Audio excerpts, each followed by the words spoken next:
திருநள்ளாறு சனிப்பெயர்ச்சி வாக்கியப்படி நடக்கக்கூடிய சனிப்பெயர்ச்சி. இந்த சனிப்பெயர்ச்சியால் திருமண யோகங்கள், தடைப்பட்ட திருமணங்கள், தள்ளி போன திருமணம், செகண்ட் மேரேஜஸ்க்கெல்லாம் எவ்வளோ அலையன்ஸ், எவ்வளோ பரிகாரங்கள் நம்ம சொல்லி கொடுத்துருக்குறோம். அதே போல் இந்த 7.5 சனியினால் அல்லது இந்த சனிப்பெயர்ச்சியினால் மெயினாக உத்தியோக மாற்றங்கள், ஜாப் சேஞ்சஸ், இடமாற்றங்கள். சனி வந்துட்டார்னு கேள்விப்பட்டாலே அவங்கவுங்க பேக் எடுத்துன்னு கிளம்ப ஆரம்பிச்சிருவாங்க. அப்போ அதை போல இடமாற்றங்கள், வேலை மாற்றங்கள், தொழில் மாற்றங்கள், கடன் சுமைகள், உங்களுக்கு இருக்கக்கூடிய லோனை கொஞ்சம் கடன் நீங்கள் கேட்ட இடங்களில் ரொம்ப எளிமையாக ஈஸியாக கேட்ட கடன் பணம் உங்களை சேரும்.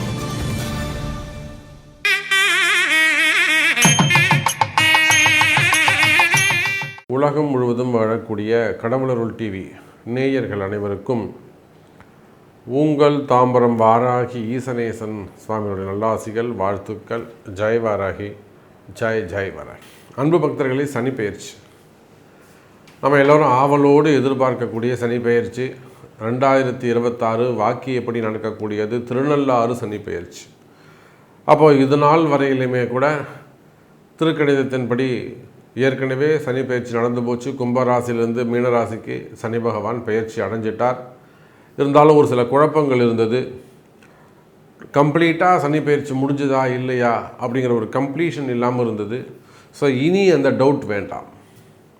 இப்போ சனி பயிற்சி எப்போ நடக்குது அப்படின்னு பார்த்தீங்கன்னாக்கா 2026 6/3/2026 மார்ச் மாதம் 6ஆம் தேதி காலை 8:25 மணிக்கு எல்லாம் வல்ல சனி பகவான் புரட்டாதி நட்சத்திரம் 3வது பாதத்திலிருந்து புரட்டாதி நட்சத்திரம் 4வது பாதம் கும்பராசியிலிருந்து மீனராசிக்கு பயிற்சி அடைகிறார். சுபம். அப்போது யாராக இருந்தாலும் இந்த லாஸ்ட் 1 இயராக பிறந்த குழந்தைகளுக்கெல்லாம் ஒரு கன்ஃபியூஷன் இருந்தது. திருக்கணிதப்படி ஜாதகம் எழுதுனா சனி மீனத்தில் இருப்பார், வாக்கியப்படி ஜாதகம் எழுதுனா கும்பத்தில் சனி இருப்பார். அப்போ இந்த மாதிரி நிறைய குழப்பங்கள் இருந்தது. ஸோ இனிமேல் குழப்பங்கள் வேண்டாம், ஒரே கருத்தோடு இருக்கலாம். சனிப்பெயர்ச்சி மார்ச் 6ஆம் தேதி திருநள்ளாறு சனிப்பெயர்ச்சி, வாக்கிய சனிப்பெயர்ச்சி நடக்குது. அப்போது இந்த சனிப்பெயர்ச்சியால் என்னெல்லாம் நடக்க போகுது, ஃபஸ்ட்டு யாருக்கெல்லாம் 7.5 சனி ஆரம்பம் அப்படின்றத பார்த்துருவோம். ஃபஸ்ட்டு கும்பராசி அன்பர்களுக்கு. கும்பத்தை பொறுத்தவரையிலும் ஜென்ம சனி கம்ப்ளீட்டாக முடியுது. நிறைய கும்பராசி என்பர்கள் அதுதான் கேட்டாங்க, சாமி எனக்கு உண்மையிலே கும்பராசின்னு சொல்கிறீங்க, நீங்கள் அந்த 7.5 சனி முடிஞ்சுதா இல்லையா, ஜென்ம சனி விலகித்தா இல்லையா? ஸோ நிறைய கும்பராசி என்பர்கள், மீனராசி என்பர்கள் அதை கேட்டுக்கிட்டே இருந்தாங்க. ஸோ கும்பராசி என்பர்களே உங்களுக்கு கம்ப்ளீட்டாக ஜென்ம சனி முடிஞ்சு பாத சனி ஆரம்பம். அதே போல் மீனராசி என்பர்களுக்கு முழுக்க ஜென்ம சனி ஆரம்பம். கவனம் தேவை. ஜென்ம சனிங்கிறது ரொம்ப முக்கியமான ஒரு சனி பகவான். அதனால் ஜென்ம சனி ஆரம்பம். அது போச்சுன்னா மேஷராசிக்கு முதல் முறையாக 28 ஆண்டுகளுக்கு பிறகு, கிட்டத்தட்ட 30 வருஷம்னு சொல்லலாம், ஆனாலுமே கூட 28 ஆண்டுகளுக்கு பிறகு மீண்டும் மேஷராசிக்கு 7.5 சனி ஆரம்பம். எல்லா இடத்திலும், எல்லா செயல்பாடுகளிலும், சிந்திக்கும் காரியங்களில் கூட கொஞ்சம் டைம் எடுத்துக்கணும். வேறு ஒன்றும் இல்லை, நிறைய டைம் எடுத்து யோசித்து செயல்பட்டிங்கனாக்கா நிச்சயமாக சனி பகவான் உங்களுக்கு துணை நிற்பார். அப்போ மேஷராசிக்கு 7.5 சனி ஆரம்பம். அதே போல் ரிஷபராசி அன்பர்கள், ரிஷபத்துக்கு பொறுத்தவரையிலும் எல்லாருமே சொல்லுவாங்க ரிஷபத்துக்கு எந்த பிரச்சனையுமே இல்லையே, 7.5 ஒன்றும் கிடையாது அப்படின்வாங்க. ஆனால் ரிஷபராசி அன்பர்களே, ஒரு ரகசியம் சொல்கிறேன். இந்த முறை மீனத்துக்கு சனி பகவான் வந்துட்டாருன்னா 3வது பார்வையாக ரிஷபத்தை பார்க்க போகிறார். இந்த பார்வையினால் 80% ரிஷபராசி அன்பர்களுக்கு நல்ல மேன்மை ஏற்படும். பணவரவு, தனவரவு, யோகங்கள், அற்புதமான நல்ல யோகங்கள் ஏற்படும். ஒரு சிலருக்கு மட்டும் யாருக்கெல்லாம் அந்த தசாபுத்தி நல்லா இல்லாமல் இருக்கோ, பலவீனமான தசாபுத்திகள் நடக்குதோ, அசுபர்களுடைய தசாபுத்தி நடக்குது, ஒரு 20% மட்டும் எச்சரிக்கையாக கவனமாக இருந்தால் போதுமானது, அவ்வளோதான். அப்போ ரிஷபராசி அன்பர்களுக்கும் இந்த சனி பயிற்சியால் தாக்கங்கள் உண்டு. ரைட். ரிஷபத்திற்கு பிறகு சிம்ம ராசிக்கு அஷ்டம சனி, கன்னி ராசிக்கு கண்டக சனி. சிம்மம் கன்னி இவங்க 2 பேருக்குமே அஷ்டம சனி கண்டக சனி ஆரம்பம். அதே போல் தனுசு ராசி என்பர்களுக்கு அர்த்தாஷ்டம சனி 4-10 தொழில் சமாச்சாரத்தில் தொழில் விஷயங்களில் அவங்க கவனமாக இருக்க வேண்டும். ஸோ இது 7.5 சனி ஆரம்பம். யாருக்கெல்லாம் ரிலீஸ் ஆகுறாங்க, இந்த 7.5 சனிலேருந்து யாரெல்லாம் விடுபடுறாங்க? ஃபஸ்ட்டு எடுத்தோம்னாக்கா மகர ராசி என்பர்கள். இந்த பொங்கல் இந்த வரக்கூடிய எல்லா பண்டிகையும் மகர ராசிக்கு தான் சூப்பராக இருக்க போகுது. ஏன்னா மகர ராசி என்பர்கள் இனிமேல் 30 வருஷத்துக்கு பிறகு தான் அவங்களுக்கு இந்த 2வது சனி ஆரம்பிக்க போகுது. அதனால் மகர ராசி என்பர்கள் டோட்டலாக இந்த சனி பயிற்சியிலேருந்து வெளியில் வந்துடுறாங்க. அதே போல் கடகராசி என்பர்கள் இந்த அஷ்டம சனிலேருந்து கம்ப்ளீட்டாக வெளியில் வந்துடுறாங்க. மிதுன ராசி என்பர்களுக்கும் கம்ப்ளீட்டாக இந்த சனி தோஷத்திலிருந்து இவங்க கம்ப்ளீட்டாக வெளியில் வந்துடுறாங்க. அதே போல் விருச்சக ராசி என்பர்கள் அவங்களும் அந்த அர்த்தாஷ்டம சனியிலிருந்து கம்ப்ளீட்டாக வெளியில் வந்துடுறாங்க. ஸோ மிதுனம், கடகம், விருச்சகம், இந்த மகரம், இந்த 4 ராசி என்பர்களும் டோட்டலாக கிளியர் ஆகிடுறாங்க. மார்ச் 6ஆம் தேதி நடைபெறுகின்ற இந்த சனி பெயர்ச்சி 12 ராசிக்கும் எப்படி எந்தெந்த இடத்துக்கு எந்தெந்த சனி பகவான் வராருன்றதை பார்த்துட்டோம். வாருங்கள் உங்கள் ராசிக்கு தனிப்பட்ட முறையில் எப்படி இருக்குன்னு பார்த்துருவோம். அன்பார்ந்த கும்பராசி அன்பர்களே, கும்பராசி அன்பர்களே, சனி பெயர்ச்சி 2026, அதுவும் திருநள்ளாறு சனி பெயர்ச்சி. இப்போ பாருங்கள் கும்பராசி அன்பர்களே, இது நாள் வரையில் ஜன்ம சனி விலகிச்சா இல்லையா, இதுதான் கேள்வி. ஏன்னா நிறைய கும்பராசி அன்பர்களுக்கு எனக்கு தெரிஞ்சு ஒரு 50% கும்பராசி அன்பர்கள் மெயினாக கெசட்டட் ஆஃபீஸர்ஸாக இருக்கக்கூடியவங்க, அரசாங்க உத்தியோகத்தில் இருக்கக்கூடியவர்கள். ஸோ அவங்க மெயினாக பார்த்தீங்கன்னாக்கா இன்கம் டேக்ஸில் இருக்கக்கூடியவங்க, சிடிஓவில் இருக்கக்கூடியவங்க, டேக்ஸ் அதிகாரிகள் மற்றும் காவல்துறை அதிகாரிகள், சிபிஐ ஆகட்டும், ராவாகட்டும், அது மாதிரி நிறைய உயர் அதிகாரிகள் கும்பராசியில் நிறைய இடமாற்றங்கள் அமைஞ்சு போச்சு. ஐஏஎஸ், ஐபிஎஸ் அதிகாரிகள் இவங்கெல்லாம் மனசு விட்டே நம்மக்கிட்ட பேசிட்டாங்க. ஐபிஎஸ் அதிகாரிகள், ஐஏஎஸ் அதிகாரிகள்லாம் கூட சாமி பூர்வம் வெறுத்து போச்சு சாமி, இந்த பக்கமே வேணாம், நம்ம எங்கே வெளியில் போயிடலாம், அந்தளவுக்கு மனம் வெறுத்து பேசிட்டாங்க. இந்த ஜென்ம சனி அவங்கள அப்படியெல்லாம் எதிரிகளை கொண்டு இவங்க யார் ரொம்ப நேர்மையாக இருக்கணும்னு ஆசைப்பட்றாங்களோ, சட்டத்துக்கும் அந்த இந்திய அரசியலமைப்பு சட்டத்துக்கு நேர்மையாக இருக்கணும்னு நினைக்கிறாங்களோ அவங்களுக்கெல்லாம் சோதனையாக போச்சு. அந்த அளவுக்கு நிறைய ட்ரபுள்ஸு, கஷ்ட நஷ்டங்கள், எதிரிகளுடைய தொந்தரவுகள், அரசியல் ப்ரெஷர்ஸ், பாலிட்டிக்ஸ் ப்ரெஷரு. ஸோ அது சில விஷயங்கள்லாம் வெளியில் சொல்ல முடியாது. அப்போ கும்பர் எதுக்கு சொல்ல வரேன்னா, ஒரு ஹைஃபையான ஒரு ஃபஸ்ட்டு ரேங்கில் இருக்கக்கூடிய பீப்புள்ஸ்க்கு, நன்கு கற்று அறிந்த சட்டம் அறிந்தவர்களுக்கே ஒரு கஷ்டம்னா, நார்மலாக நம்மளை போன்ற, உங்களை போன்ற, என்னை போன்ற ஒரு கும்பராசி அன்பர்களுக்கு பாதுகாப்பு சனி பகவான் எப்படி கொடுப்பாரு? இதுதான் அதுக்காக அந்த உதாரணத்தை சொல்கிறேன். அப்போ இது நாள் வரையில் திருக்கணிதப்படி ஜென்மசனி விலகினாலும் கம்ப்ளீட்டாக அந்த ஜென்மசனி விலகலை. ஆனால் கவலை வேண்டாம் கும்பராசி என்பர்களே, இப்போது இந்த மார்ச் மாதம் 6ஆம் தேதியிலிருந்து 200% ஜென்மசனி விலகியது. 200% ஜென்மசனி கிளியர் ஆகிடுச்சு. இனிமேல் பாத சனி மட்டுமே.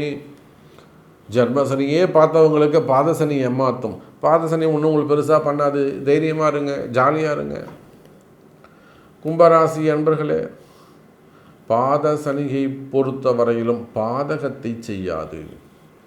அதுவும் கும்பராசிக்கு 2வது வீட்டில் அமரக்கூடிய சனி, குரு வீட்டில் அமரக்கூடிய சனி, குருவுடைய பார்வையை பெறப்போகின்ற சனி உங்களுக்கு யோகத்தை செய்ய போகுது. கும்பராசி அன்பர்களை எழுதி வைத்துக் கொள்ளுங்கள். நீங்கள் யாராக இருந்தாலும், அரசியல் தலைவர்களாக இருக்கலாம்,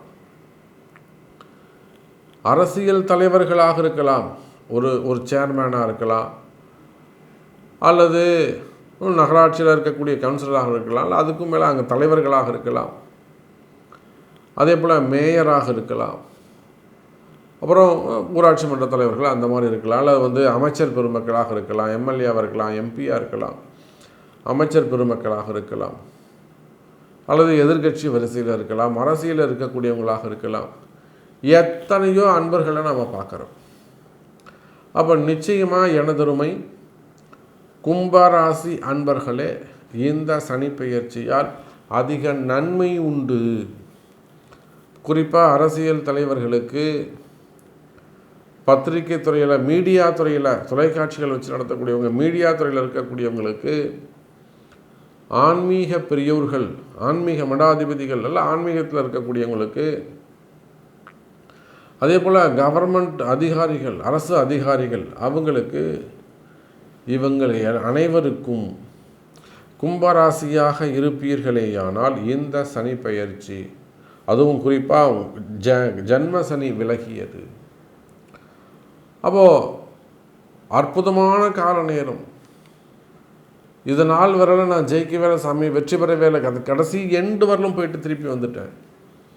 இனிமேல் அந்த வெற்றி கிடைக்கும், கவலை வேண்டாம் கும்பராசி அன்பர்களே. நீங்கள் என்ன ஜெயிக்கணும்னு சொல்லுங்கள், கண்டிப்பாக ஜெயிக்க முடியும்.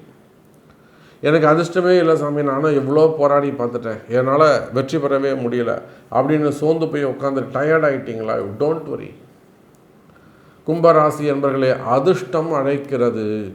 எழுந்து வாங்க, அதிர்ஷ்டம் கூப்பிடுது. கம்பெனியாக இருக்கலாம், தொழில் நிறுவனங்களாக இருக்கலாம், ஃபேக்ட்ரியாக இருக்கலாம், அல்லது தொழில் செய்யக்கூடியவங்க, பிஸ்னஸ் பண்ணக்கூடியவங்க, கன்ஸ்ட்ரக்ஷனாக இருக்கலாம், ரியல் எஸ்டேட்டாக இருக்கலாம், ப்ரமோட்டராக இருக்கலாம், பில்டர்ஸாக இருக்கலாம், கனிம வளங்கள், பெட்ரோல் பங்க் வச்சு நடத்தக்கூடியவங்க, க்ரஷர்ஸு, குவாரிகள் வச்சு நடத்தக்கூடியவங்க, டிரான்ஸ்போர்ட் பிஸ்னஸ் பண்ணக்கூடியவங்க, அதே போல் கெமிக்கல் இண்டஸ்ட்ரி, இன்னும் சொன்னால் லேபு சம்மந்தப்பட்டது, அப்புறம் கார்ப்பரேட் நிறுவனங்கள், குரூப் ஆஃப் கம்பெனிஸு, ஷோரூம்ஸ் வச்சு நடத்தக்கூடியவங்க, textile business, gold business, silver business, gold business பண்ணக்கூடியவங்க, பெரிய பெரிய ஷோரூம் வச்சு நடத்தக்கூடியவங்க, குரூப் ஆஃப் கம்பெனி வச்சு நடத்தக்கூடியவங்க, பெரிய பெரிய ஃபேக்ட்ரிஸ் வச்சு நடத்தக்கூடியவங்க, ஐடி ஃபீல்டாக இருக்கலாம், share market, stock market, trading செய்யக்கூடியவர்கள், எக்ஸ்போர்ட் இம்போர்ட் பண்ணக்கூடியவங்க, விவசாய பெருமக்கள்.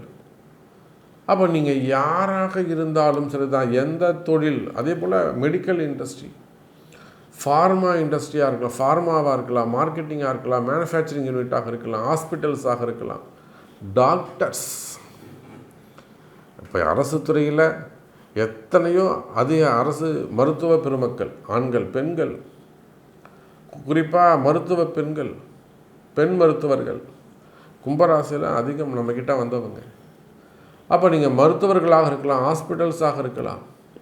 அப்போ நீங்கள் யாராக இருந்தாலும் சரிதான், எனதருமை கும்பராசி என்பர்களே, நடைபெறுகின்ற இந்த சனி பெயர்ச்சி உங்களுக்கு 100% நன்மை. உங்கள் கஷ்ட நஷ்டங்கள் எல்லாம் விலகி, மனக்கசப்புகள் எல்லாம் விலகி, மனசு சந்தோஷமாக, ஒரு ஹாப்பியாக, ஒரு கலர்ஃபுல்லான எதிர்காலம் உங்களுக்கு அமையப்போகுது. அப்போ உங்களுடைய கஷ்ட நஷ்டங்கள் என்ன, இது எனக்கு கிளியர் ஆகுமா சாமி? எனக்கு ஒரு கேஸ் இருக்குது, எனக்கு ஒரு லோன் இருக்குது, அல்லது எனக்கு ஒரு ஜட்ஜ்மெண்ட் ஒன்று வரணும், இல்லை எனக்கு ஒரு பாசிட்டிவான ஒரு பதில் வரணும், ஒரு எக்ஸ்பெக்டேஷன் இருக்குது, சம்திங். உங்களுக்கு என்ன தேவை? வேர்ல்டு வைடு நீங்கள் எங்கே இருந்தாலும் சரிதான், உங்களுடைய கேள்விகளுக்கு உங்களுடைய பிறப்பு ஜாதகம் பேசும். இன்னும் சொல்லப்போனால் இந்த பாதசனி கம்ப்ளீட்டாக விலகுது இல்லையா? நிச்சயமாக பரிகார ராசியில் கும்பராசி உண்டு. பரிகாரங்கள் செய்து நன்மைக்காக, உங்கள் நன்மைக்காக, உங்கள் குடும்ப நன்மைக்காக பரிகாரங்கள் செய்து கொள்வது நல்லது. உலகம் முழுவதும் வாழக்கூடிய நண்பு பக்தர்களை, நடைபெறுகின்ற இந்த சனிப்பெயர்ச்சி பரிகார ஹோமத்தில் உங்களுடைய பெயர்களை பதிவு செய்து கொள்ளுங்கள். அதனுடைய கட்டணத்தை செலுத்தி. கும்பராசி அன்பர்களே, இந்த சனிப்பெயர்ச்சியால் திருமண யோகங்கள், பொதுவாகவே திருமண யோகங்கள் சிறப்பை தரக்கூடியதாக இருக்கும். முதல் திருமணம் சார், இப்போது சனி பகவான் தான் இந்த திருமணத்தை தீர்மானிக்கக்கூடிய, அவனுடைய தலையெழுத்து. ஒரு ஆணோ பெண்ணோ முதல் திருமணம் நடக்குது, அப்புறம் அது ஒரு பிரேக்கப் வருது, அப்புறம் செகண்ட் மேரேஜுக்கு ரொம்ப டிலே ஆகுது, இல்லை செகண்ட் மேரேஜ் பண்ணி அதுலேயும் கொஞ்சம் ட்ரபுள் வருது. இதெல்லாமே தலையெழுத்து, பாவகர்மா. அந்த கர்மா தியரியை தீர்மானிக்கக்கூடியவர் சனி பகவான் தான். அப்போ நடைபெறக்கூடிய இந்த சனி பெயர்ச்சி, அதுவும் குரு சனி தொடர்பு நான் ஏற்கனவே உங்களுக்கு சொல்லியிருக்கிறேன். மீனராசியில் குருவுடைய வீட்டில் அமர்ந்திருக்கக்கூடிய சனி பகவான் கண்டிப்பாக உங்களுக்கு நன்மையை செய்வார். அப்போ திருமணங்கள் நடக்கும். திருமண யோகங்கள், முதல் திருமணம், இரண்டாவது திருமணம், தாமத திருமணம், வயோதிக திருமணம், பெண் பசங்களுக்கெல்லாம் 35 வயசு 40 வயசு ஆக கூட கல்யாணம் ஆகாமல் இருக்குது. அதே போல் ஆண்கள் பெண்கள் இருவருக்குமே இரண்டாவது திருமணத்துக்காக காத்திருப்பது. மெயினாக காதல் திருமணங்கள், காதலில் வரக்கூடிய ஏமாற்றங்கள், நம்பி ஏமாறுவது. நிறைய ஒரு 8 வருஷமாக பழகுறோம், 5 வருஷமாக பழகுறோம், திடீர்னு பிரிஞ்சிட்டாங்க அப்படிங்கிறது. ஸோ அது மாதிரி காதல் திருமணங்கள், அந்த காதல் திருமணங்களில் வரக்கூடிய டிலே, தாமதங்கள், பிரிவுகள், அதெல்லாம் ரொம்ப மனவேதனையை ஏற்படுத்தணும். இதுதான் சார் கண்ணுக்கு தெரியாத வலி இருக்குது பார்த்தீங்களா, அதுதான் சனி பகவான். அந்த கவலை இருந்ததுன்னா அது சந்திரன். அது சனிச்சந்திர யோகம் இருக்குமே, ஆனால் அந்த பெயினும் இருக்கும், அதே சமயத்தில் அந்த அந்த கஷ்டமும் இருக்கும். அப்போ இந்த மாதிரியான திருமண யோகங்கள் கைகூடும். அதே போல் குழந்தை பாக்கியம், சனி பகவான் பார்க்காம குழந்தை பிறக்காது, எழுதி வச்சுக்கோங்க. ஏன்னா அவர் தான் கர்மாவை துவக்கி வைப்பவர். உங்களுக்கு அடுத்த வாழையடி வாழையாக உங்கள் கர்மா தொடரணும்னா குழந்தை பிறக்கணும். அப்போ இந்த சனி பயிற்சியால் குழந்தை பாக்கியங்கள் நிச்சயமாக 90% நன்மை உள்ளது. ஒரு 10% மட்டும் உங்கள் பிறப்பு ஜாதகத்தை கொண்டு ஆண் பெண் இருவருடைய ஜாதகத்தையும் பார்த்து அதற்குரிய பரிகாரங்கள், ஆலய வழிபாடுகள்லாம் செய்வீர்களேயானால் குழந்தை பாக்கியம் கண்டிப்பாக உண்டு. அதே போல் வீடு மனை யோகங்கள், வீடு கட்டுறது, வீடு மனை யோகங்கள், லோன் வாங்குறது, மெயினாக கடன் வாங்கக்கூடிய காலம். இப்போது 7.5 சனியில் கடன் கேட்டிங்கனாக்கா ஈஸியாக கடன் கிடச்சிடும். சிறு கடன் இருப்பது சிறப்பு. நல்ல வீடு மனை யோகங்கள் போன்ற நல்ல பாக்கியங்கள் எல்லாம் உங்களுக்கு கிடைக்க போகுது. ஸோ உலகம் முழுவதும் வாழக்கூடிய அன்பு பக்தர்களே, இந்த சனி பயிற்சியால் 90 to 95% உங்கள் எல்லாருக்குமே சிறப்பாக இருக்கும். உங்களுடைய கஷ்டங்கள் எதுவாக இருந்தாலும் உங்களுடைய பிறப்பு ஜாதகம் பேசும். ஸோ உங்கள் கஷ்டம் கிளியர் ஆகணும் அப்படின்னாக்கா நிச்சயமாக உங்களுடைய பிறப்பு ஜாதகம் பார்க்கணும். பார்த்து தான் இந்த சமயத்தில் நீங்கள் எந்த மாதிரியான வழிபாடுகள், எந்த தெய்வத்தை நீங்கள் கையில் எடுக்கணும், அதிகமான எந்த தெய்வத்தை நீங்கள் வழிபாடு செய்யணும் என்ப ரகசியங்களை அறிந்து, ஜோதிட ரகசியங்களை அறிந்து அல்லது உங்கள் பிறப்பு ரகசியங்களை அறிந்து வழிபாடு செய்வீர்களே ஆனால் நீங்களும் வெற்றியாளராக வலம் வரலாம் என்பதை தெரிவித்துக்கொண்டு மீண்டும் ஒரு அற்புதமான பதிவில் சந்திக்கிறேன். நன்றி, நமச்சிவாயம். ஜெய் வராகி, ஜெய் ஜெய் வராகி. கடவுள் அருள் டிவியை பார்த்தமைக்கு நன்றிகள். மேலும் இது போன்ற தகவல்களை தெரிந்து கொள்ள கடவுள் அருள் டிவியை சப்ஸ்கிரைப் செய்யுங்கள். மறக்காமல் பெல் ஐக்கானை கிளிக் செய்யுங்கள்.